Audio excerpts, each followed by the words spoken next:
Hey everyone, it's Jonathan, and welcome back to Every Version Ever. As we come to the end of our Win in the Willows episodes, we have one more that was a very late addition to my lineup. Before we close the book on this series, I kind of felt compelled to come back to one of the best discoveries of the podcast, the version that we started with, the 1983 stop-motion film from Cosgrove Hall. I knew from my research before we recorded that episode that that version spawned a 5-season television series, but I had no immediate plans to cover it. I tend to mostly avoid doing TV shows for the podcast because it's a huge time commitment, and I usually try to do around an episode a week, so that would not be possible if I did a lot of television on top of movies. However, I did discover that there were 2 episodes based on some of the quote-unquote optional chapters of The Wind in the Willows, Wayfarers All and Piper at the Gates of Dawn. And the more I thought about that, the more I felt like before we end our series on Wind in the Willows, we should at least do those. And then I discovered that the first episode of the series, The Further Adventures of Toad, was also based on sections of the book, so we had to do that as well. Joining me as before are Nicki and Sarah. They helped me cover the original film, so obviously we had to come back together to talk about these episodes as well.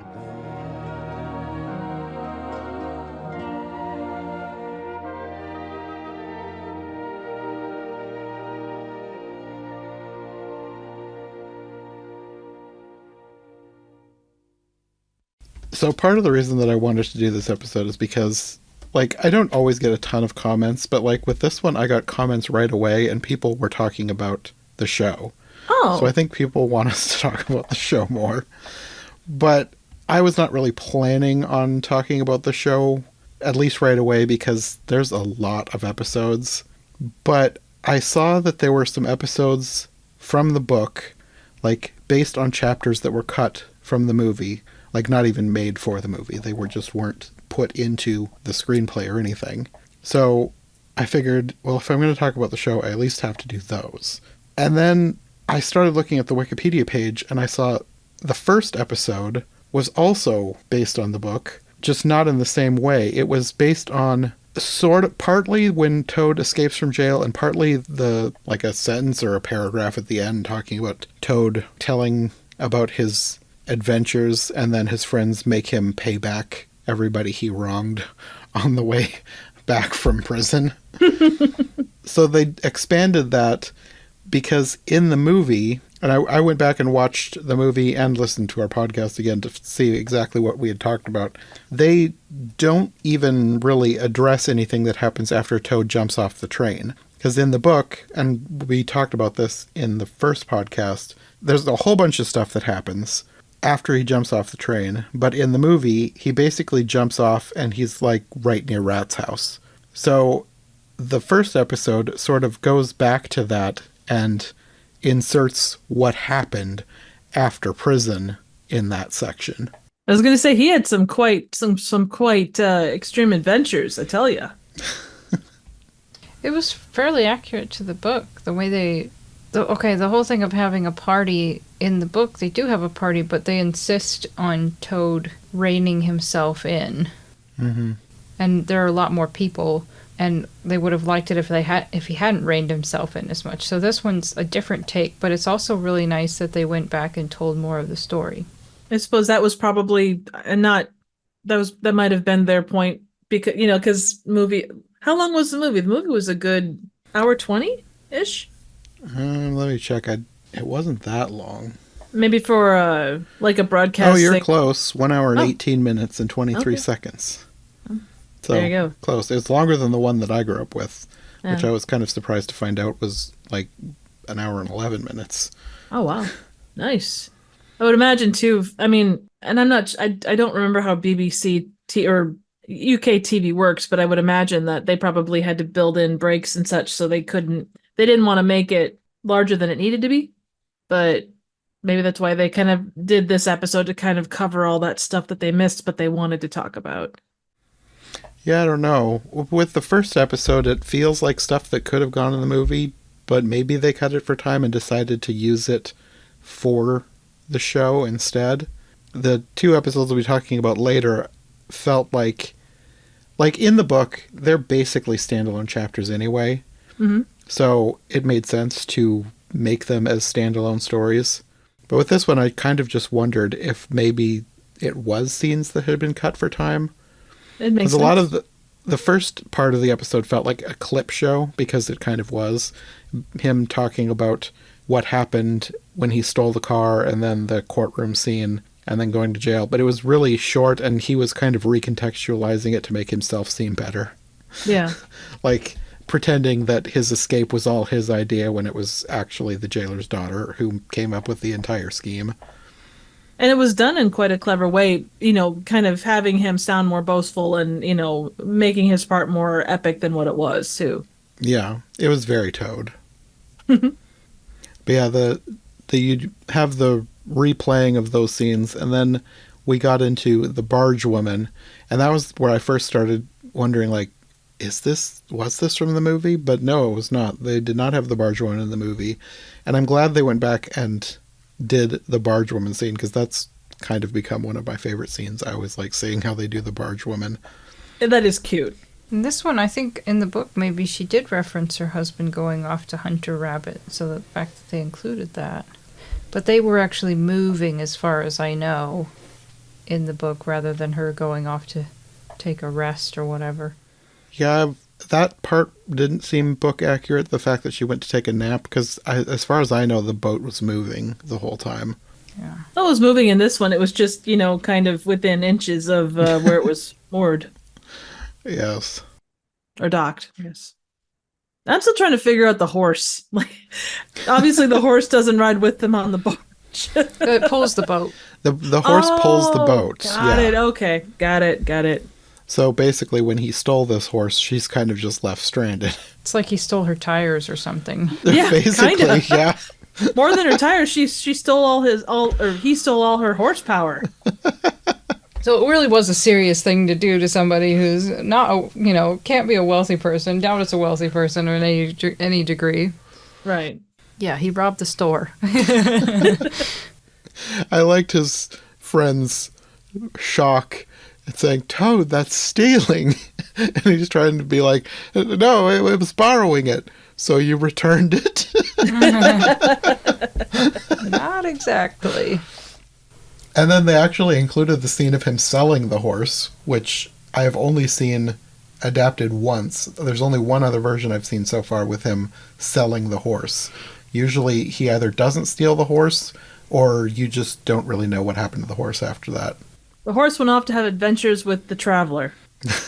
Did, in the movie, do you remember, did he sing When the Toad Came Home in the movie? Yes. Okay.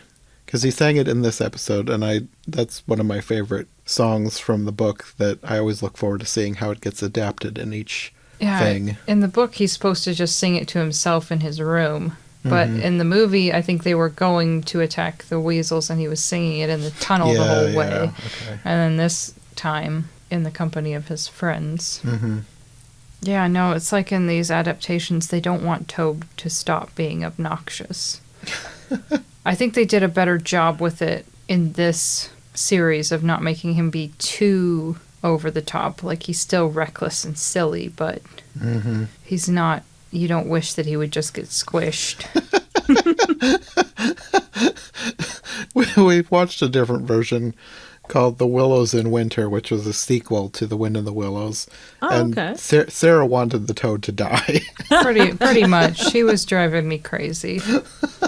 Well, and it's such a fine balance. It's like comedy, you want to make light of things, but you don't want to take it to the point where it becomes just ridiculous, where the humor is lost. And such a fine balance. He was so ridiculous and so self-centered and blind that it's just like, just die. Just...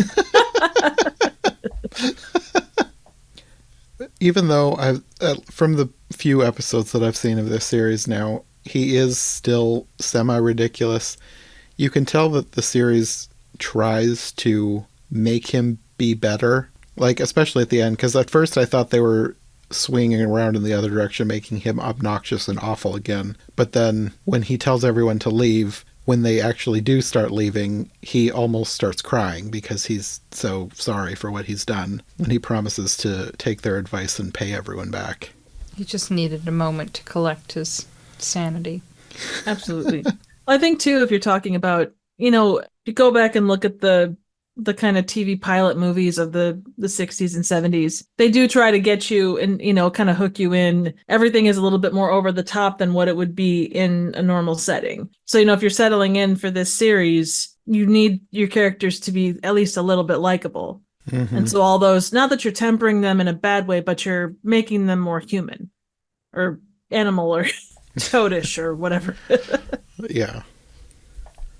Well, that was the first episode, The Further Adventures of Toad, and that was the one that we kind of decided at the last minute to throw on. The main reason that I wanted to do this episode was because 2 chapters from the book that I think we referenced when we recorded the podcast, but we didn't talk about them because they weren't included at all. They're almost never included. Wayfarers All and Piper at the Gates of Dawn. And I was curious because I re-listened to our original episode and we had a whole discussion at the beginning about how deep the story was, because Nicki, you had said that you had only seen the Disney version before this, so you didn't really think it was that deep of a story, and Sarah had to correct you and she said the wind in the willows is life. So I was curious, now that you have seen these other 2 episodes, if you had a bit more of an idea of the depth of the story. I mean, it's certainly not, and my only point of reference with this, it's probably too much in the other direction, because if you're talking like Lord of the Rings, it's a whole culture in itself that's built in it, languages and mythology and all the rest. But no, this certainly has a lot of depth. It was really interesting to see the Piper at the Gate and kind of see that where it went, and it raises more questions for me than anything about the otter hunt and how. Because the humans and the animals are pretty close in size. I wondered that too. I don't think that was from the book. Nope. Yeah, so I think I'm waking up now. I have stuff to say. Well, before we get into the actual episodes, I was going to ask Sarah if she thought that these episodes did a good job of conveying the depth of the book, or if you thought they were lacking. Yes. Yeah, because I'd like to give points for both, I think. Mm-hmm. So, but I'll try and hit that as we talk. Well, let's talk about Wayfarers All first. It came later in the book, but it came first in the show. So I guess we'll talk about that one first. And also, my favorite was Piper at the Gates of Dawn, so I want to save that one for last. Understandable. So this one, I think this is only the second time I have seen this adapted at all. Maybe third if you count the sort of dream sequence from the 95 version. But especially given that this is an entire episode, this is the longest, most detailed, most faithful adaptation of this chapter that I've ever seen. Even though they have added some things in that I know Sarah will take a slight issue with. But I thought that they did a pretty good job with this one. I think I have more of an issue of what they left out. Okay. Believe it or not. So. But I do have praise for both of these. So it's not all negative.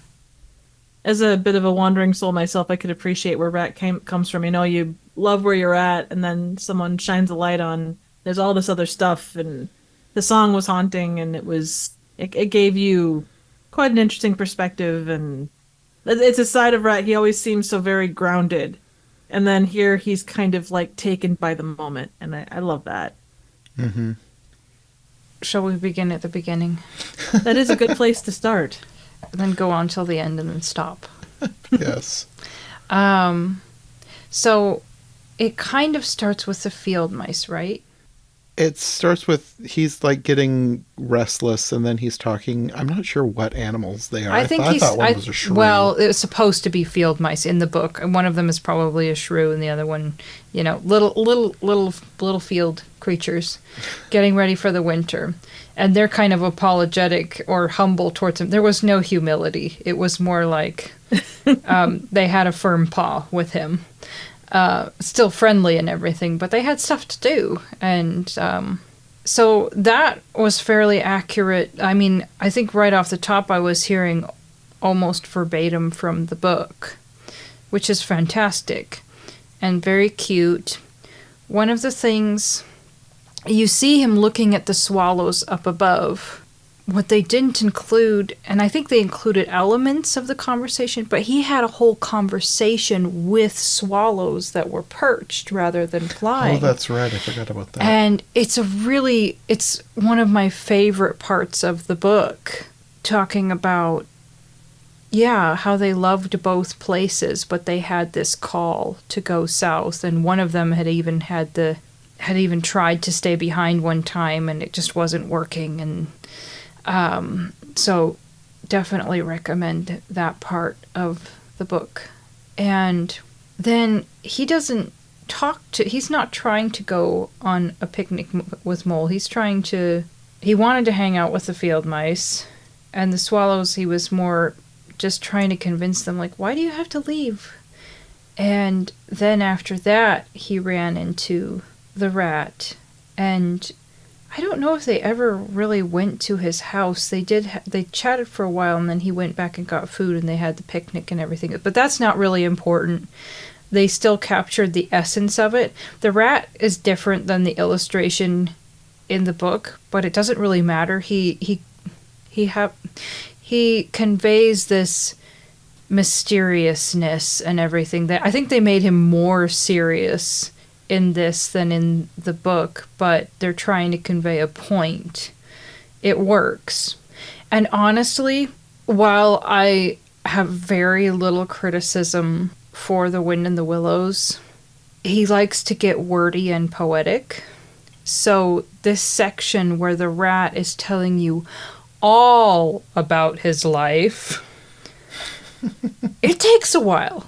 And it might require a little bit of patience. Like, it's still a good thing to read, but it's not all bad that they truncated that a little bit with this. It would have taken a lot longer than 20 minutes. It would have taken a lot. Like, unless they had done, like, visuals to go with it of, here I am enjoying life out in Venice or whatever. Here are the gondolas. It would have taken... It takes me a while to read that bit. So that was fine. But... Now I'm just, like, taking over the conversation. But... That's fine. The thing with this chapter is... Toad was not involved at all. He didn't make it as far as the boat.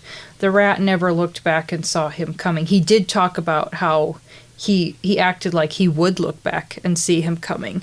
And it was like Rat was in this trance, which you can't blame him.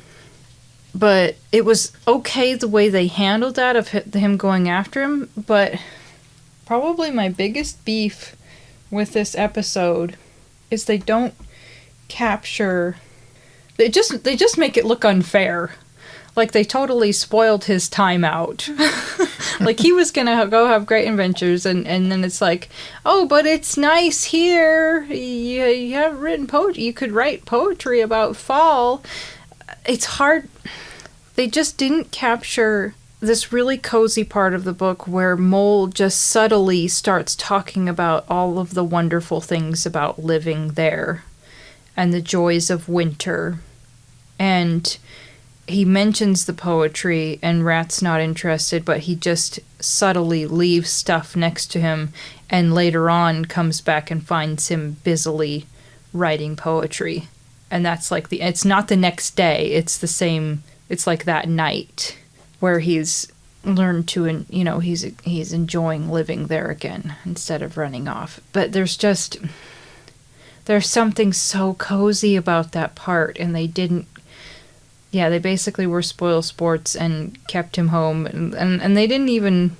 What did Mole say, like, we're not ready to lose you or something like that? Did they even go that far? Because that would be the intimation, I suppose, that they just didn't want to lose him. I don't remember the exact line, but that's what it felt like. It's like, which is also interesting because Mole wanted to go with Toad on his cart, so you'd think maybe he would want to go on the adventure too, but no. I will say from that perspective, and again, it's my perspective, it's obviously not the perspective of either the episode of the book, but sometimes when you get into that place where you're wanderlusting over things that are beyond your scope, those things that bring you back, they do help you, like, the writing poems about it, kind of, the reminders of what brings you back to where you are.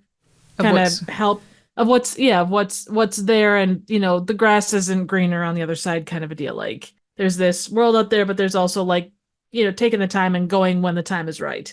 Because fall for Mole and a lot of the other creatures isn't necessarily the greatest time to pick up and travel. It's about the right time as well as the right people in the right place. Because Constantinople is it's quite a ways from where they're at. I don't think they even mentioned him going to Constantinople. They mentioned in the book. I'm just saying in the book no, because and then we were watching it and Jonathan started to just sort of quietly chuckle to himself. And I'm like, "Are you thinking of the song?" It's like, the only way that I would have known that is because he introduced me to that group, and then I did my own foraging for a little bit there. I haven't listened to They Might Be Giants in a long time, but that was one of my favorite songs of theirs. I might have to go listen to the Nightlight song tonight. Also, Birdhouse in Your Soul. Idea. I love that one. Nice. Any other thoughts on Wayfarers Hall? The first main thought that I had when I was watching it is that for some reason I was shocked that we saw Otter, because he hadn't been in the movie. So I was like, oh, they're using Otter. And I shouldn't have been surprised because he's such a big part of Piper at the Gates of Dawn, but I had not been thinking about that. So I was surprised to see him. And then Portly showed up, and he was like the cutest puppet out of all of these things. With his man voice. Yeah. I think it was the same voice actor that played Otter, just doing a higher pitched voice. No, sons always sound like their fathers. They're just a more high-pitched version of them, That's how you know that they're related. Okay. My sister loved Portly. Yeah, she walked by and she made some comment about how cute that thing was. Yeah, she was kind of getting into what we were watching, which doesn't always happen. But no, very cute. And I can't remember. He might have been mentioned briefly in Wayfarers Hall, but I think they gave him a little bit bigger part, and it's not a big deal. It's probably a good introduction to have him there if that was the first time they had him in the series. I don't know. I think that was episode 9. So he probably already been there before that. I don't know. These are the only episodes that I've watched, so one of these days I would like to watch more. I'm sure that people would probably be happy if we were covering the entire first season, but that seemed like a lot. So how long is the first season? Each season is 13 episodes. Okay, so it's not like it's not a huge commitment, but it's still a fair. How much of your life to commit to? It's never just watching it. It's all of his note taking and everything. Yeah. I tell you, of all the people that I've done podcasts and worked with, I don't think anyone takes as extensive notes as John. And that's a credit to you, because I would write notes and then I'd go back and go, why did I write this? What was this in reference to? Well, I do that too, but I feel like I need as many notes as possible just in case I forget something. I've had it before where I took fairly lengthy notes, but I don't know if it would ever be as long as his. Like I do a Twilight Zone podcast, and the notes that my podcasters take versus what I take, generally, it's just, yeah. You're creating probably maybe more prompts rather than writing down all of your deepest feelings and commentary. Oh yeah. Well, Piper at the Gates of Dawn was the one that I was looking forward to most. This one is another one that hardly has been adapted in any of the ones that I've seen. This would be the third time I've seen it adapted. One was in the version that I grew up with, which was short compared to the book, but I thought they did a good job with it, translating it to a brief section of the movie.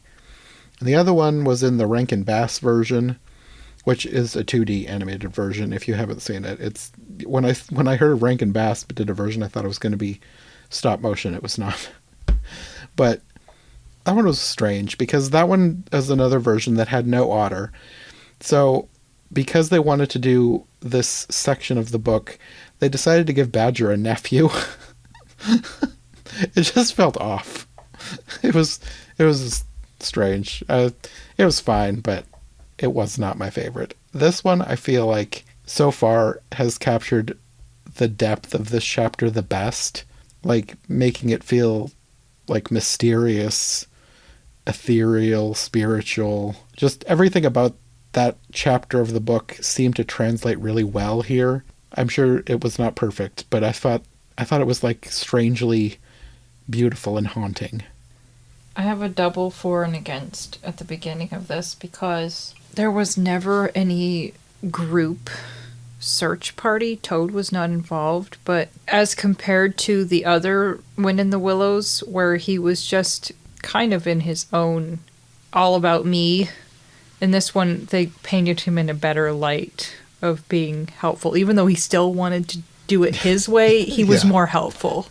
He wanted to drive his car out and look, and I liked the comeback from Badger that he couldn't talk to anybody at the river if he was upside down in the ditch. That's kind of in the spirit of the book. Not holding back. And they did things a little bit like, it's fine because they just made it make sense for the episode, but in reality, when Rat was off with Mole, I think he was having dinner with the family, and it was like, I think they were trying to show him a nice time, but there was this whole undercurrent because Portly was already missing. And had been missing for a while, to the point where it was concerning because they were used to him going off and doing his own thing, but he would always come back. So it's kind of like when your cat goes missing and it's like, they should have been back by now. And the street lights are turning on. It's time to get home. Yeah, I heard coyotes last night. This is not cool, you know. And yes, Otter was going to go wait at the weir or wherever that was where he had taught Portly how to swim. So that was accurate. But then Rat comes back and they're chatting and they feel restless and they want to go help and look, but there's no big gathering or conversation. It's like, this is already a problem and they were going to go help the two of them. But the way they did it here, I think when you're with the way things, you know, people take liberties anyway, I think it was okay. It's not like killing off the Mad Hatter. Which person killed off the Mad Hatter? It was a 1930s version, and they just like stuck the body outside. It was one of the worst versions ever, and it's so bad that it's memorable in almost in a positive way because it's just so bad. I think it's one I recommended to you years ago that you should do for your channel because it's such a weird, hilariously bad version. Yeah, Alice is too grown up. She looks drunk. The rabbit creeped Jonathan out because of the way the mask was, and then they killed off the Mad Hatter and just dumped his body outside or whatever. It was so messed up. That is a bit. That's so strange. The Duchess comes after Alice with an axe at one point. Oh, that was in that one too? I think so. Oh man, yeah, it was. Yeah, it's one of the worst adaptations ever, so much so that it's almost worth watching just for how bad it is. It's one of the worst, but I like the fact that it's so bad because that's one of my favorite podcasts we ever recorded.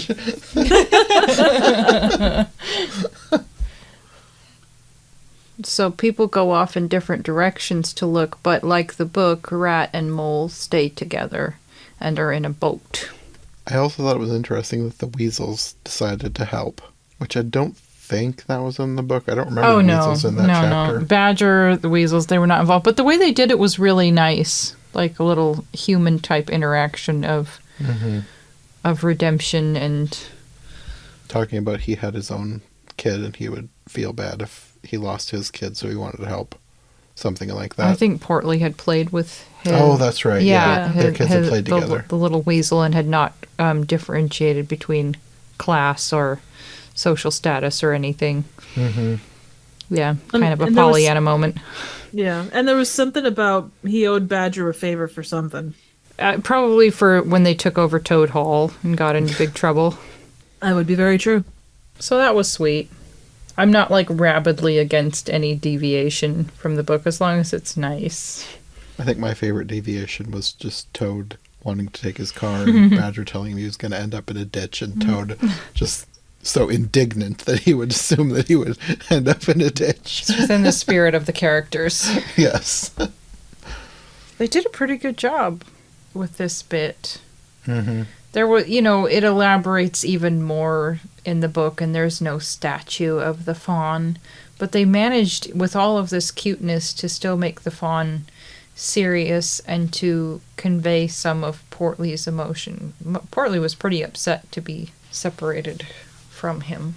But the fact that they included enough rhyming that if you're paying attention, you get the idea that this being is supposed to be protecting the little animals from death and harm. And the way they did that whole thing with them, like, rowing in the middle of the night, and then there's, like, this haunting music playing that kind of draws them towards this island that he didn't even know was there. And then the music just keeps getting louder and louder as they're walking on the island. In the book, he's hearing, I think, whispers even afterwards, and then eventually it just sounds like nature sounds like the wind in the reeds, maybe more than that. But no, it's a very mystical chapter. It is, especially for such, like, not that it's specifically for kids, but like your main audience in that respect is kids, and to go that deep, like the level of depth to some of these shows, it's amazing. Like it truly, it hits a lot of levels. Maybe the show is more specifically for kids, but the book, like my introduction in the book, the version that I have, talks about Wind in the Willows as sort of this testing point for relationships. Like, say your lover doesn't like Wind in the Willows and you ask for your letters back, or I can't remember all of the things that the foreword said, but it's basically already beloved by adults. I mean, I don't know if I'd want to be with somebody who disrespects the Wind in the Willows. Like, you don't get it. If you there are some things you don't get in life if you disrespect the Wind in the Willows. Wind in the Willows, Winnie the Pooh, Beatrix Potter. Yeah, if you have a lot of shade to throw for these precious stories, then I don't know. Might not be close in any capacity. Yeah, that's a first date question, right? How do you feel about British stories involving anthropomorphic animals? I need to know if we're going to get serious here. Exactly. Between the main course and dessert, you say, so we've connected over a couple of things, not connected over others, but this is a make or break question for you. You better sit back because this is serious. And if you pass the test, after that we can talk about finances and children.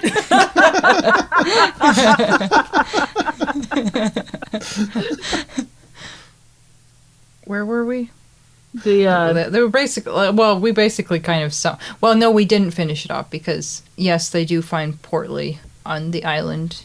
It's like he's been, and they have it in this, like he's been endangered by an otter hunt, as we kind of referenced, which makes sense to make this story work, that you would have a reason instead of, just Portly's missing, which is totally how it happened in the book, but they never gave a reason for him being missing in the book, but this way they have a logical tie-in.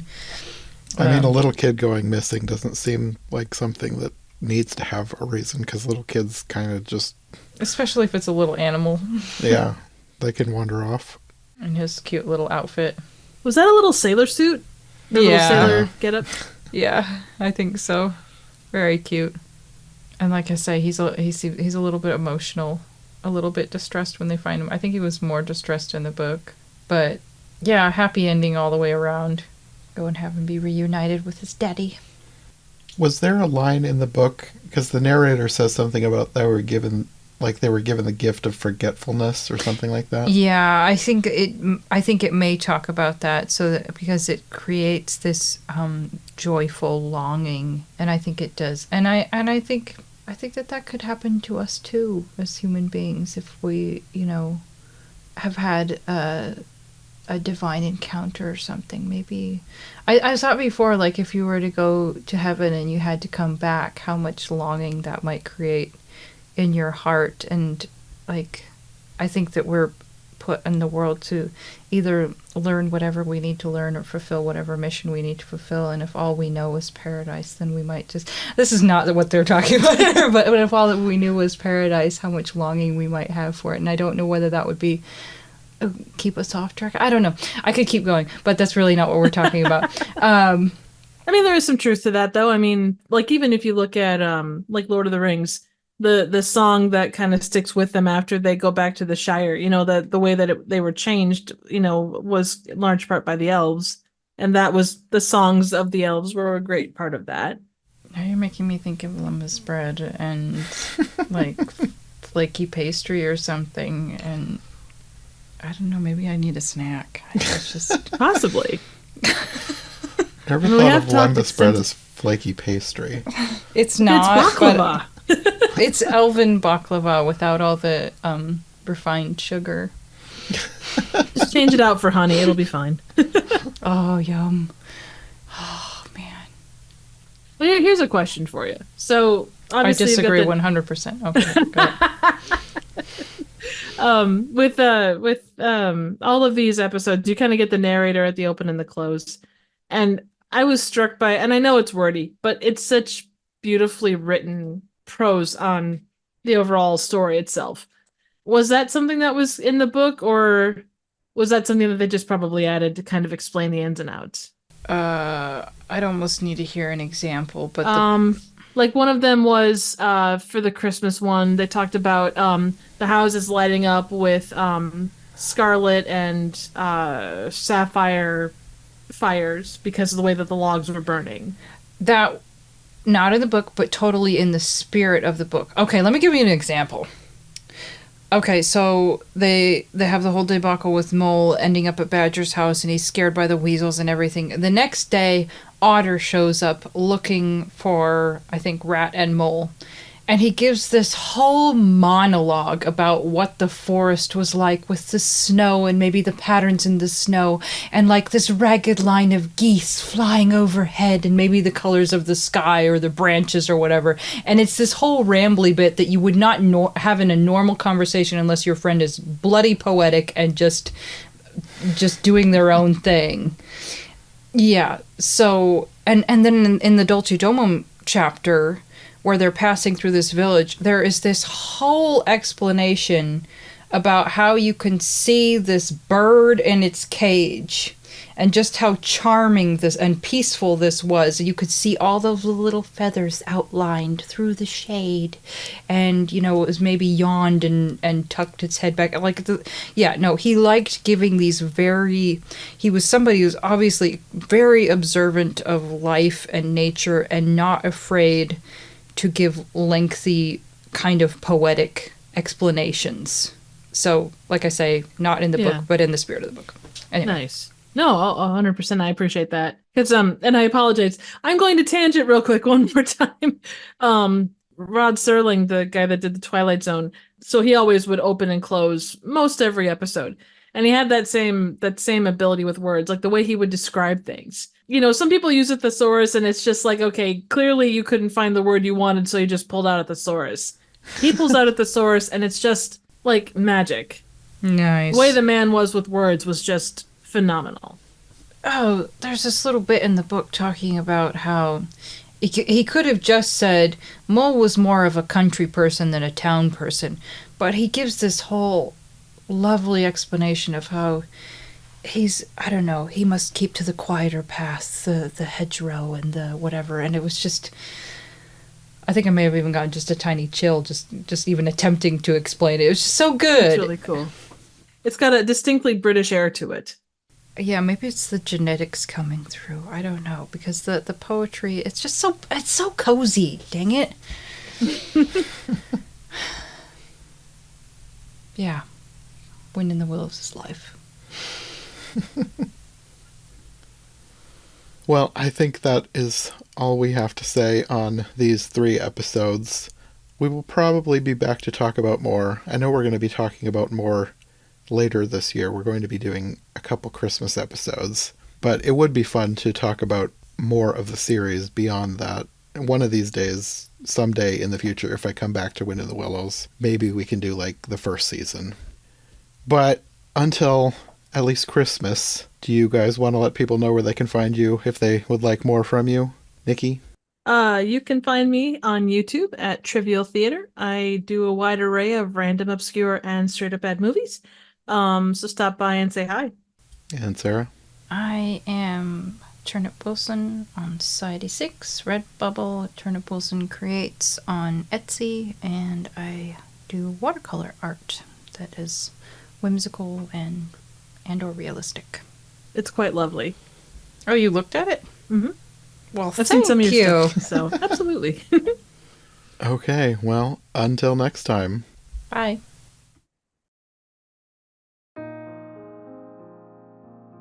Thanks for listening to Every Version Ever. If you enjoyed this episode, make sure to subscribe and follow my co-hosts as well. My Linktree and all of our links will be in the description below. If you want more of my content, all my podcasts are available on YouTube as well as most podcast platforms. If you enjoyed this show, check out one of the other podcasts or check out my Patreon for bonus and extended episodes you won't find anywhere else. We'll be back soon with another brand new episode, so thanks for listening and we'll see you next time.